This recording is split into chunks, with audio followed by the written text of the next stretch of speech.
네, 오늘은 창세기 37장 1절에서 11절까지 말씀을 가지고 당신을 붙잡고 있는 꿈이 있는가라는 제목으로 말씀 나누겠습니다.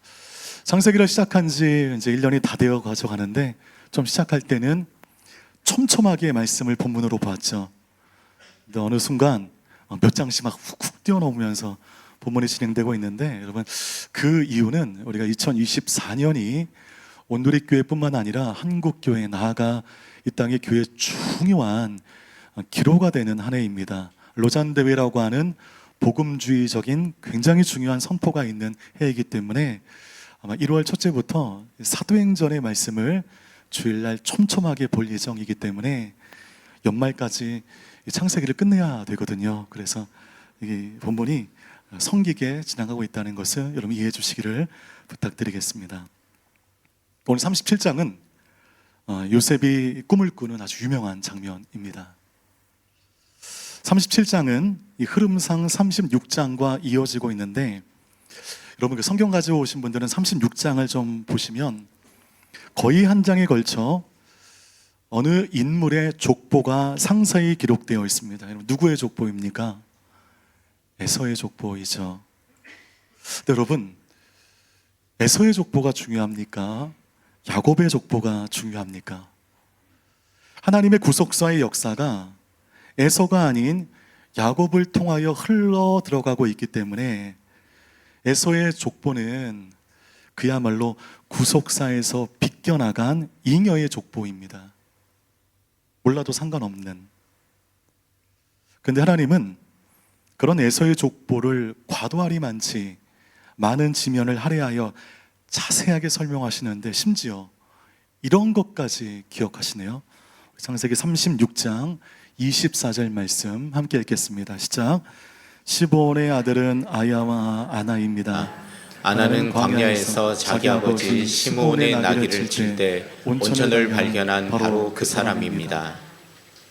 참 재미있죠? 속된 말로 별 쓰잘데기 없는 사건까지 기억하시는 하나님. 아나가 누굽니까? 저 아나 몰라요. 제가 10년 신학 공부했고 20년간 본격적으로 성경을 읽고 있는데 여기에 등장하는 온천을 발견한 아나가 누군지 저는 모릅니다. 사실 관심도 없어요. 성경 본류에서 한참 비껴나간 무명의 사람인데, 그 사람이 자기 나귀도 아니고 아버지의 나귀를 칠 때 온천을 발견했다는 게 구속사에 무슨 의미가 있고 구속사의 흐름 가운데 무슨 가치가 있습니까? 그냥 흘러가는 시간 속에 의미 없는 작은 점과 같은 해프닝에 불과한데, 하나님은 그런 잉여의 족보와 같은 에서의 족보를 꿰뚫어 보셨고 그것을 성경에 낱낱이 기록해 두셨습니다. 설교 준비하는데 하나님 참 별걸 다 기억하시네. 바쁘신 분이. 이런 일들은 그냥 패스하고 넘어가면 되지 않나? 뭐 이런 것까지 라고 생각할 찰나에 하나님이 이제 음성 들은 건 아니고요. 하나님이 이제 마음으로 이제 말을 걸어오시는 거죠. 난 네가 중요하지 않다는 에서의 족보도 꿰뚫고 있어. 난 에서의 사사로운 모든 것을 다 알고 있어. 그 다음이 중요합니다. 난 너도 꿰뚫고 있어. 난 너도 잘 알고 있어. 이게 여러분 섬찟했던 게, 제가 설교 준비하는데 모니터가 2개거든요. 이 오른쪽 모니터에 설교 본문을 띄워놓고 설교 준비를 하고, 왼쪽 모니터에 그 유튜브로 챔피언스 리그 이 영상을 띄워놓고 축구를 보고 있었거든요. 축구를 보다가 설교 준비하다가 하나님이 내가 너 다 알고 있어. 내가 너를 다 꿰뚫고 있어. 너무 소름 돋는 겁니다. 네, 하나님이 우리 모두를 다 아시죠. 아나가 온천을 발견했다는 것, 쓰잘데기 없는 것도 다 기억하시는 하나님. 여러분의 인생 가운데 쓸모없는 일이 없습니다. 하나님이 여러분의 모두를 다 아십니다. 마치 CCTV로 한 인물의 삶이 밝히 드러나고 있는 것처럼, 그런 하나님 앞에 우리는 숨길 것이 없고 감출 것이 없습니다. 그런데 여러분, 이 아나가 온천을 발견한 것까지 성경에 기록되어 있는 게 대단해 보이잖아요. 대단한 족보 같지만 결국 에서의 족보는 그냥 인간의 족보일 뿐입니다. 여러분, 인간의 육체가 아무리 강건해 보인다 할지라도 결국 저와 여러분은 이제 곧 한 줌의 흙으로 바뀌게 됩니다. 그 시간이 언제인지 몰라요. 우리는 그 한 줌으로 바뀌게 됩니다. 인간에게 속한 모든 것은 다 소멸됩니다. 내가 속해 있는 가문의 역사, 내가 꿈꾸고 있는 모든 것들, 내가 속해 있고 내가 주인공이 되어 있는 모든 것들은 시간의 흐름에 따라 반드시 소멸되게 됩니다. 동시에 여러분, 창세기 36장 31절 이하에 나오는 당시 꽤나 강했던 에돔 왕의 족보가 대단해 보이지만 에돔 또한 역사 속에 곧 사라지게 됩니다. 인간에게 속한 족보의 뚜렷한 한계를 오늘 이 역사의 기록들이 보여주고 있는 것입니다. 그런데 여러분, 이 모든 이야기를 담고 있는 이 이스라엘이라고 하는 이 나라는 다른 길을 걸었어요. 되게 신기한 나라인데, 표면적으로 보면 BC 586년에 남유다가 바벨론의 멸망당함으로 말미암아 세계 지도 안에 이스라엘 나라가 삭제되었습니다. 없어져 버렸어요, 공식적으로. 자, 이스라엘 역사나 에선의 족보나 소멸되었다는 것은 똑같습니다. 그런데 BC 586년 이후에 정확하게 2534년이 지난 AD 1948년, 사라져버린 이스라엘의 그 장소에서 이스라엘이 다시 생겨나게 되지요. 인류 역사의 그 예를 찾아보기 힘든 희귀한 사건입니다. 나라가 사라졌는데 민족이 사라진 게 아니라 사라지지 않은 민족으로 인해 사라진 나라가 다시 세워지는 이 희귀한 사건이 이스라엘 나라 가운데 있게 된 것이죠. 이것이 우리에게 말씀하는 의미가 강력합니다. 결국 인간이 만든 꿈은 역사 가운데 다 소멸되어 왔습니다. 그렇게 강하다 했던 로마 제국, 1000년 유지되고 사라져 버렸습니다. 인간의 강함은 이 땅 가운데 시간의 흐름 속에 다 사라져 버렸습니다. 그러나 2534년 만에 다시 세워진 이스라엘의 회복이 보여주듯 하나님의 꿈은 소멸되지 않습니다. 사라져 보여도 사라진 게 아닙니다. 때문에 소멸되어질 내 꿈에 나의 인생의 모든 것을 걸고 다른 박질하는 것은 지혜롭지 못해요. 그죠? 나를 통한 하나님의 꿈, 그 꿈의 크기가 크든 작든 그것을 늘 상기하며 살아갈 때 그 지점 가운데 인생의 가치가 발생하는 줄 믿습니다.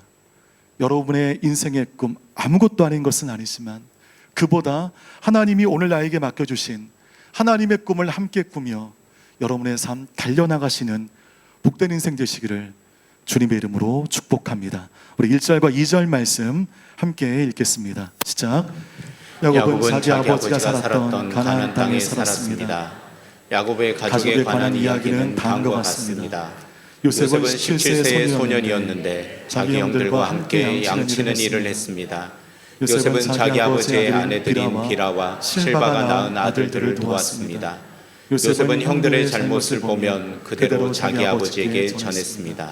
자, 하란에서 돌아온 야곱이 숫곳을 거쳐 마침내 가나안 땅에 정착했는데 그 땅은 그의 아버지 이삭이 살았던 곳이었습니다. 그곳에 오게 된 것이죠. 그리고 이제 야곱의 족보를 설명하는데 보통 족보는 학렬 순서로 얘기하거나 아니면 나이 순으로 얘기하는 게 일반이죠. 그런데 2절에 이 족보를 보니까 말째인 요셉이 먼저 나오고 형들에 대해서는 자세한 내용 없이 그저 비라와 실바의 아들들이라고 간단하게 소개하는 것으로 마치고 있습니다. 그리고 2절 말미에 보면 이제 37장부터 본격적인 이야기의 주인공으로 50장까지 주인공이 되는 이 요셉이라고 하는 이 사람의 인간성이 낱낱이 드러나고 있는데 2절 말미 보시겠습니까? 요셉은 형들의 잘못을 보면 그대로 자기 아버지에게 전했다라고 되어 있습니다. 이 한 구절이 이 요셉의 어린 시절 요셉이 어떤 인간이었는지를 그냥 보여주는 글귀입니다. 형들의 잘못을 아버지에게 찾아가 미주알 고주알 일러 바치는 이 철부지 요셉의 어린 시절이 그려져 있습니다. 이외에 여러분들이 잘 아시는 것처럼 요셉이 꿈을 꾸게 되고 여러 많은 고난과 역경을 통하여 결국 애굽의 총리 대신이 되는 입지전적인 삶을 살아가지만 그의 어린 시절은 이런 식이었습니다. 더구나 여러분, 요셉의 이런 부정적인 행동이 그의 본연의 모습으로 나타난 게 아니라 아버지를 통하여 고스란히 이어받은 악한 유전의 결과라는 것이 더 문제였죠. 우리 3절 말씀 함께 읽겠습니다. 시작. 이스라엘이 늙음하게 요셉을 얻었기에 다른 아들들보다 그를 더 사랑했습니다. 그래서 그에게 귀한 옷을 지어 입혔습니다. 자, 야곱에게는 많은 아들들이 있었지만 유독 요셉을 더욱 사랑했습니다. 요셉이 노년에 얻은 자식이기도 했고 자신이 사랑하는 라헬에게서 낳은 자녀였기 때문입니다. 아마 여러분 대부분이 이제 아버지시거나 부모님이실 텐데 자녀들 가운데 여러분 좀 마음이 더 가는 자녀들이 있죠. 좀 있다고 좀 고개 좀 끄덕여 주시고 이 자녀가 탁월해서도 그렇고 아니면 약해서도 그렇고 뭔가 부모 마음에 조금 더 마음이 가는 자녀들이 없지 않습니다. 그렇더라도 우리 부모들의 지혜는 그것을 자녀들이 알 수 있듯 표현하지 않는 거죠. 마음은 어느 자녀에게 더 마음이 가지만 공평하게 사랑하고 또 공정하게 형제관을 유지할 수 있도록 돕는 것이죠. 아무리 노년이 없고 아무리 사랑하는 라헬에게서 얻은 자녀라고 하지만 여러분 이러면 안 되는 거 아닌가요? 여러분 이삭이라고 하는 이 믿음의 가문, 제가 믿음의 가문이라고 했는데 진짜 믿음의 가문이었습니다. 근데 이삭의 가문이 믿음의 가문으로 시작했다가 산산이 파괴된 가문으로 마침표를 찍어버렸습니다. 편애 때문이었습니다. 편애. 이삭은 에서를, 리브가는 야곱을 사랑했던 편애 때문에 가정이 산산조각 났는데 산산조각 난 줄 제가 보기에는 이삭 잘 모르고 있어요. 이 문제의 심각성이 얼마나 큰지를 이삭은 잘 모르고 있어요. 그런데 그 아버지의 편애를 야곱이 그대로 따라하고 있는 것입니다. 야곱의 편향적인 사랑은 요셉에게 3절 말씀 보니까 귀한 옷을 입혔다라는 것으로 확연히 드러나는데 우리말 성경에서는 저 귀한 옷이라고 되어 있죠. 우리가 예전에 많이 보았던 개역개정에서는 무슨 옷이라고 되어 있습니까? 채색 옷이라고 되어 있죠. 그 구절의 히브리어를 보니까 파심이라고 되어 있습니다. 파심. 이 옷은 손목에서부터 발목까지 치렁치렁한 원피스 모양의 전통복인 케토네트를 의미하는 것인데 이 케토네트는 평상복이 아니라 관리자들이 입는 예복이었습니다. 근데 당신은 유목사회인데 아니 파심이 뭐가 필요합니까? 케토네트를 입을 필요가 뭐가 있어요? 남루하지만 편화를 입고 양을 쳐야 되는 거잖아요. 근데 양을 치는 형들은 평상복을 입고 요셉은 파심, 관리자, 감독자의 옷을 입었습니다. 이게 무슨 의미인가? 양치는 형들을 감히 이 말제가 관리하고 누가 잘하나 누가 못하나 이것을 아버지에게 일러 바치는 악덕 관리자의 모습 그대로를 행하고 있다는 것입니다. 물론 그가 17세이니 한 중학교 3학년 정도 되니 어려운 나이기는 하지만 여러분 형들이 다 고생하고 있는데 케토네트 입고 누가 잘하나 못하나 이것을 보고 있다는 게 이게 얼마나 인간답지 않은 행동입니까? 그 나이에 저라고 한다면 아버지가 파심 입혀주려고 해도 손살을 칠 텐데 저 안 입겠습니다. 안 입고 그냥 쉬겠습니다. 안 입겠습니다. 넙죽받아 입는 요셉을 보면서 야, 이 사람 진짜 어린 시절 진짜 철부지였구나. 라는 것을 알게 됩니다. 제가 학창시절을 반추하며 가장 아쉽게 여기는 것 중에 하나는 제 학창시절에 중학교, 고등학교 시절에 저를 이끌어준 영적인 은사가 없었다는 것입니다. 저는 그런가 보다 그럴 수도 있지라고 생각했는데 오늘 이 말씀 준비하면서 이게 어쩌면 자업자득일 수 있겠다 라는 생각을 처음으로 해보게 되었습니다. 담임 목사의 아들로 제가 몸담고 있는 그 부서의 일을 제가 미주알 고주알은 아니어도 가끔 아버지께 얘기했던 기억이 나요. 그게 기억이 나요. 사실 여러분, 이지온 담임 목사님의 딸이 호치민에 이주해 여기 앉아 있다면 전 너무 부담스러울 겁니다. 또 아버지에게 다 얘기하면 또 어떻게 해요? 제가 고자질은 아니지만 그 상황에 따른 저의 해석, 저의 마음을 아버지께 가끔 얘기했던 기억이 있습니다. 아빠, 이번 설교는 좋았어. 이번 설교는 별로였어. 왜 그 행사를 그렇게 진행했는지 모르겠어. 이렇게 했으면 더 좋았을 텐데. 근데 여러분, 제가 생각한 그 편견이 진리가 아니잖아요. 제가 잘못 생각했을 수도 있고 잘못 보았을 수도 있잖아요. 잘못 전달되어진 그 말이 아버지에게는 그것이 진리로 받아들여질 수 있기 때문에 그게 문제인 것이죠. 교육자님들이 나에게 마음이 없어서가 아니라 내가 잘못했구나, 내가 하지 말아야 할 행동을 했구나, 내가 부담스러워서 나에게 다가오지 않은 것이구나 는 것을 알게 되었습니다. 자업자득이었습니다. 우리 은규 형교는 그렇게 교육시키지 않겠습니다. 목사님 마음껏 사역하시고 이 잘못을 반복하지 않겠습니다. 요셉 보니까 제가 보여요. 저만 보입니까? 요셉을 통해서 우리들은 안 보이나요? 근데 요셉은 그렇게 형들을 감시하면서 아버지의 편애까지 받았습니다. 이런 편애 때문에 요셉의 형들은 그를 더욱더 미워했고, 요셉은 어릴 때부터 형들의 잘못을 아버지에게 전달하는 역할을 했기 때문에 형들과의 관계가 사절이 되는 지경까지 이르게 되었습니다. 4절 말씀 함께 읽겠습니다. 시작. 그의 형들은 아버지가 자기들보다 요셉을 더 사랑하는 것을 보고 요셉을 미워해 그에게 다정한 인사말조차 하지 않았습니다. 불편한 사람이라도 이런 마음이 없는 인사 한 말 한마디 정도 할 수 있는 사회성은 우리에게 누구나 있습니다. 진심이 담겨져 있지 않을 뿐이지.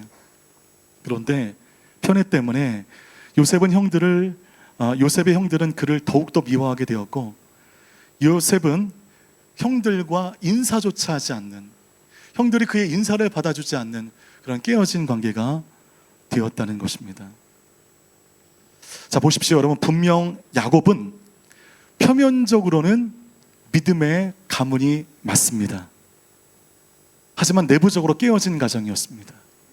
이삭의 가정도 믿음의 가정이었지만 산산이 부서져 버렸는데, 오늘 야곱의 가정도 보기에는 믿음의 가족이지만 산산이 부서지고 있습니다. 이미 창세기 34장에서 디나가 세겜에게 북고는 일을 당했을 때 시몬과 레이는 아버지 야곱과 전혀 대화하거나 소통하지 않았고, 다분히 감정적인 자신들의 결정으로 형제 간 끔찍한 살인을 저지르게 되었습니다. 아버지와 아들이 조금만 더 대화를 했더라고 한다면, 조금만 더 마음을 나누는 사이였다고 한다면 이런 끔찍한 일은 미연에 방지할 수 있었을 것입니다. 대화의 단절이 마음의 단절을 가져오게 되었고, 그 마음의 단절이 그들 간의 갈등을 증폭시켜 버린 것입니다. 또한 여러분, 창세기 35장에서는 첫째인 르우벤이 아버지의 첫 비라와 동침하는 성적 타락을 저지르는 충격적인 사건이 기록되어 있습니다. 이것이 믿음의 가정의 흔적 가운데 나타난 사건입니다. 이건 역시 당시 야곱의 가정이 겉으로는 믿음의 가정으로 보이지만 내부적으로는 대화 단절로 말미암아 산산이 부서져 버린 역기능의 가정이었다는 것을 우리에게 보여주고 있는 것이죠. 왜 이런 일이 가문대도로 있게 될까요? 왜 이삭 때 이것이 끊어지지 않고 야곱 때까지 이어지고 있는 것일까? 여러분, 야곱은 자신이 어머니의 편애로 인해 고통받았음을 꼭 기억하고 있었어야 했습니다. 자신이 어렸을 때 어머니 리브가의 편애로 인해 사랑하는 어머니와 생이별을 하게 되었고 형 에서를 피해 평생 불안한 삶을 살 수밖에 없었습니다. 그러면 깨달아야죠.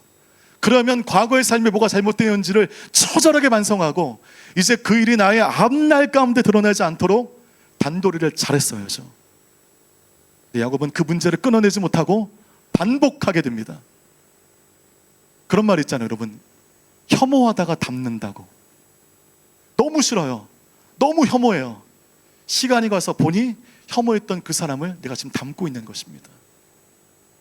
심각한 고부 간의 갈등을 겪은 사람이 나는 내 며느리에게 절대 저렇지 않겠다 라고 다짐을 하지만 나도 모르게 그 시어머니를 닮아가는 나의 모습, 그 모습 보며 절망하고 그 모습 때문에 아파하고 그 모습 때문에 미워하는 우리들. 야곱은 이런 면에서 치명적인 실수를 했고 이로 인해 다른 아들들과의 관계는 더욱 나빠져만 갔습니다. 진정한 믿음의 가정은 겉모습이 아름다워 보이는 것이 아니라 여러분의 가정에 돌아가 가족 간의 대화가 원활해야 되고 그러므로 서로가 서로를 존중하고 사랑해야 하는 것입니다. 물질의 복이 중요한 것이지만 물질의 복이 그 가정의 행복을 대변하는 것이 아닙니다. 성도 여러분들, 여러분의 가정은 어떠십니까? 이렇게 보면 표면적으로는 아무런 문제가 없어 보여요. 그것은 근시안적인 저의 시각이고 여러분의 가정은 현재 어떠십니까? 하나님 앞에 어떠십니까? 대화의 단절, 편애라는 야곱 가정의 역기능적인 현상이 절대로 나타나지 아니하고 하나님의 은혜 가운데 서로를 존중하고 사랑하는 믿음의 가정 되시기를 주님의 이름으로 축복합니다. 그래서 오늘 숙제를 좀 드리면, 부부 사이시라면 예배 드리시고 한번 커피 한잔 하시죠. 커피 한잔 하시면서 못대한 대화도 한번 하시고 또 평소에 재밌게 봤던 드라마 얘기도 하시고 하시면서 부부와의 대화하심이 어떻습니까? 안 한다, 안 할 거다. 무슨 그런 시간이 어딨냐? 쉬어야지. 대화의 단절이 모든 가족 불안의 출발점이 됩니다. 많이 대화하십시오. 더 많이 사랑하시기를 바라겠습니다. 우리 5절 말씀 함께 읽겠습니다. 시작. 한 번은 요셉이 꿈을 꾸고 그것을 자기 형제들에게 말했습니다. 그 때문에 그들이 요셉을 더 미워했습니다. 자, 어느 날 요셉은 자신이 꾸었던 꿈을 형들에게 말했습니다. 그런데 그것 때문에 형들이 더 요셉을 미워했는데 그것에는 당시 중요한 문화적인 의미가 있는 것이죠. 고대 근동 종교와 문화에서 꿈은 여러분 신들이 인간에게 어떤 특별한 메시지를 전할 때에 즐겨 사용하는 전달 방법으로 믿었다는 것입니다. 그래서 여러분 이제 아침에 일어나시면 뭔가 계속 꿈을 꿨는데 이 밤새 꾼 꿈이 기억이 안 날 때가 있으시죠. 근데 1년 중에 몇 번은 너무 상세하게 그 꿈이 기억날 때가 있습니다. 바로 그 꿈을 고대 근동에서는 신이 꿈을 통하여 지금 당신에게 말하고 있다라고 믿었기 때문에 그 상세한 꿈을 사람들은 늘 적었고 늘 기억했습니다. 신이 나에게 말씀하시는 거라 믿었습니다.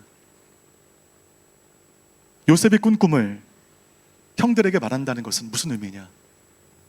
지금 신이 형들에 관한 일을 요셉을 통하여 말씀하신다 라는 구도이니 유쾌하지 않은 것입니다. 좋은 말이어도 유쾌하지 않은 거예요. 그럼 나에게 직접 얘기하시지 왜 말재를 통하여 나에게 말씀하시는가? 구도도 마음에 들지 않는데 내용에 더 큰 문제가 있는 거예요. 우리 7절에서 9절 말씀 읽도록 하겠습니다. 시작. 우리가 밭가운데서 곡식단을 묶고 있었어요. 그런데 제가 묶은 단이 일어나 똑바로 섰어요. 그러자 형님들의 단이 제 단을 둘러서서 절을 하는 것이었어요. 형들이 그에게 말했습니다. 네가 정말 우리의 왕이 되며 내가 정말 우리를 다스리겠다는 것이냐? 형들은 요셉의 꿈과 그가 한 말 때문에 요셉을 더욱 미워했습니다. 그 후 요셉이 다시 꿈을 꾸고 형들에게 말했습니다. 보세요, 제가 또 꿈을 꾸었는데 해와 달과 11개의 별들이 제게 절을 했어요. 이 내용이니 구도도 마음에 들지 않는데 내용을 듣고 형들이 격발한 것입니다. 내가 높아지며 다른 사람이 동시에 낮아지는 꿈의 이야기를 굳이 할 이유가 있을까요? 그냥 나만 알고 있으면 되지. 나만 기억하고 있으면 되지. 아니 이것을 뭘 얘기를 하나. 그러나 철부지 요셉은 그 꿈을 발설해 버렸고 형님들은 그 꿈 이야기에 분노하기 시작합니다. 우리 마지막 10절과 11절 말씀을 함께 읽겠습니다. 시작. 요셉은 형들뿐만 아니라 아버지에게도 그 꿈 이야기를 했습니다. 그러자 그의 아버지가 그를 꾸짖으며 말했습니다. 무슨 그런 꿈을 꾸었느냐? 그러면 나와 내 어머니와 내 형들이 정말 내게 와서 땅에 엎드려 내게 절하게 된다는 말이냐? 그의 형들은 요셉을 많이 질투했으나 그의 아버지는 그가 한 말을 마음에 담아두었습니다. 아버지가 꾸짖었습니다. 야, 무슨 그런 꿈을 알고 있어? 너만 알고 있어야지. 이렇게 얘기하면 돼? 형들이 기분 좋겠어? 아버지가 꾸짖었습니다. 11절 말씀 보니까 그의 아버지가 그가 한 말을 어디에 담아두었다? 마음에 담아두었다. 왜 마음에 담아두었을까요? 그도 역시 이와 비슷한 경험을 이미 했었거든요. 창세기 28장에서 그가 잠들었을 때 꿈을 통하여 하나님을 만난 그 경험이 있기 때문에 이 요셉이 황돼 보이는 그 꿈이 흘러가는 이야기로 들리지 않았던 것입니다. 마음에 담아두었습니다. 자, 여러분 정리해보면 이제까지 보여지는 요셉은 어떤 인간입니까? 이런 인간 여러분 옆에 있다면 상정하고 싶으세요? 상정 안 하고 싶으세요? 절대로 상정하고 싶지 않습니다. 철부지였고 사리분별도 되지 않고 아버지의 편애를 그대로 즐기며 형들이 노동할 때 돕기는커녕 관리나 할 줄 알았던 한심한 인간. 자기가 꾼 꿈이 형들에게 얼마나 기분 상해할지를 모르는 자기중심적이고 독선적인 인간. 근데 여러분 어떻게 이런 인간이 하나님의 약속의 주인공이 될 수 있을까요? 왜 하나님 이런 사람을 골라서 하나님이 당시 선민으로 선택하신 야곱의 12아들이 있었는데 그 아들 가운데 하나님이 당신의 언약을 이어갈 사람으로 요셉을 선택하신 것은 그가 형들보다 나아서가 아니었습니다. 그가 남들보다 인격적이고 그가 남들보다 신앙이 투철했으며 그가 남들보다 바른 인생을 살았기 때문에 요셉을 선택한 것이 결코 아니었다는 것을 우리가 알 수 있습니다. 오히려 요셉은 철부지였고 자기중심적인 독선적인 인간을 살던 천방지축 같은 인간이었습니다. 야곱의 12아들 가운데 가장 형편없는 인간. 그럼에도 하나님은 유독히 그 요셉을 선택하셔서 당신의 언약을 잇는 통로로 사용하셨다는 것입니다. 그러니까 우리의 생각에는 보다 좀 인격적이고 훌륭한 사람, 정말 작은 예수와 같은 사람이 하나님의 뜻을 따른다, 하나님의 언약을 이어간다라면 우리 한 말 없을 것입니다. 근데 이런 사람이 복을 받고 이런 사람이 은혜의 삶을 살면 분노가 생기게 되는 것이죠. 하나님 어떻게 저런 사람을, 어떻게 저런 인생을, 어떻게 저런 인간을 언약의 주인공으로 삼으십니까? 하나님 정신 있으십니까? 왜 하나님은 이런 요셉을 언약의 주인공으로 삼으셨을까요? 네, 여러분 우리는 그 이유를 알 수가 없어요. 명확하게 알 수가 없습니다. 왜 하나님께서 맏아들인 에서를 통하여 구속사를 이어가시지 않고 잔머리 굴리는 이 둘째 야곱을 통하여 구속사를 이어가셨는지 명확하게 알 수가 없어요. 12아들 중에 굳이 가장 형편없는 요셉을 선택하신 하나님 이해할 수 없습니다. 그 하나님이 이해할 수 없는 행동을 하셨기 때문에 저와 여러분들이 구원받은 것입니다. 여러분들 중에 요셉보다 더 나은 사람 있으세요? 요셉을 향하여 손가락질하면서 나는 요셉보다 나아 얘기할 수 있는 사람이 있으십니까? 예, 우리는 요셉보다 더 형편없는 인간이었습니다. 지금도 요셉보다 형편없는 삶을 살아가고 있습니다. 예수 만나 내가 구원받았지만 성화가 되지 않아 늘 상처를 주고받는 인생을 살아가고 있는 우리인데, 그런 하나님이 우리를 구원하셨습니다. 이해할 수 없는 하나님의 선택으로 말미암아, 인간의 이성으로는 납득할 수 없는 하나님의 절대주권 안에서의 선택이었기 때문에 저와 여러분들이 구원받은 것입니다. 여러분 믿으십니까? 때문에 철부지이고 천방지축인 요셉의 이야기가 도드라지면 도드라질수록 비례한 하나님의 은혜의 크기는 더욱더 크게 우리에게 다가오는 것입니다. 이런 인간도 구속사의 중심에 삼아주셨네, 나 같은 인간도 구원해 주셨네, 나 같은 인간도 신앙의 삶을 살게 해주셨네. 그 하나님의 은혜가 우리의 삶 가운데 더욱더 크게 다가오는 것입니다. 말씀 마치겠습니다.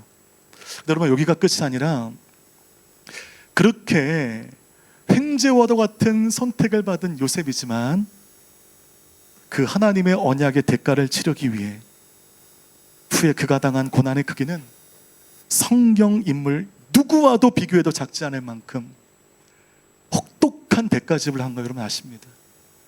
공짜가 없는 거예요. 신앙은 무임신차가 없는 것입니다.